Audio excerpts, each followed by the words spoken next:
1 घंटे बाद खैराती लाल बिना दस्तक दिए घर के अंदर आ जाता है।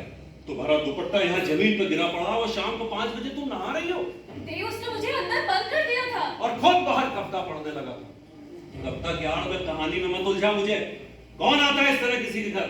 कोई बहुत अपना ना। चोर डाकू कातिल भी इसी तरह आते हैं। पर टेररिस्ट इस तरह नहीं आते। पढ़ती हो ना रोज अखबारों में, 2 मिनट नहीं लगते उन्हें किसी की जान लेने में, लेकिन उससे तो पूरे 2 घंटे लगते हैं। अनीत, तुम ये कहना चाहते हो कि वो इस घर में तुम्हें मारने नहीं बल्कि मुझे मिलने आया था? मैं नहीं, हालात कह रहे हैं। क्या जानते हो उन हालातों के बारे में जिसे मैं गुजरी हूँ? पूरे 2 घंटे उसने मुझे डराया, धमकाया, अपमानित किया, सिर फोड़ दिया। लेकिन तुम्हारा दुपट्टा यहाँ जमीन पर बिछा हुआ था। हजारों सलवटे हैं उसमें अभी भी।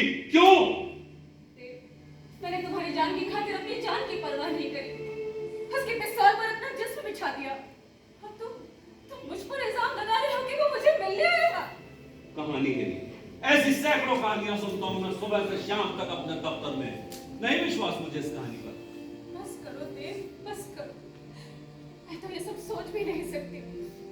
हे भगवान, ये क्या हो रहा है मेरे साथ? ये भगवान शगवान के नाटक बहुत देख चुका हूं इस लड़ाई में। ये आतंकवादियों की औरतें बादलों की तरह बरसती अपने आशिकों पर। उनके राज छुपाने के लिए खून बहाती है, उनके जख्मों को धोने के लिए दूध बहाती है, और जब वो गिरफ्तार हो जाते हैं तो उनकी बेगुनाही का सबूत ढूंढने के लिए उनके आंसू बहाती है। नहीं विश्वास मुझको उनके आंसुओं का। मैं तुम्हारी बीवी हूँ, तुम्हारी अनीत। तो फिर वो टेररिस्ट कैसे खड़ा है हमारे तुम्हारे बीच? वो कहीं नहीं है, मेरा यकीन करो, वो कहीं नहीं है। कहानी है ये, कहानी है ये। मैं इस कहानी का पन्ना पन्ना फाड़ दूंगा, तोड़ दूंगा एक एक शब्द और निकाल लाऊंगा सच को बाहर। खैराती लाल, जनाब, ले जाओ उसको और नामो निशान मिटा दो उसका इस जमीन से जहां मुझे भी और जीना है। पर जनाब, अभी तो दिन है।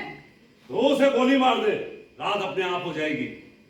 जनाब, देव, ये क्या कर रहे हैं आप? सबके साथ वजूद मिटा रहा हूं उसका इस घर से।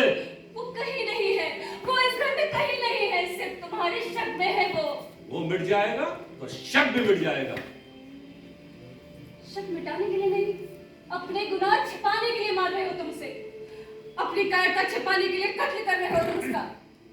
तुम उसे इसलिए नहीं मार सकते क्योंकि कागजों पर मार कर ही तुम इस ओहदे पे पहुंचे हो मिस्टर डीएसपी। लाखों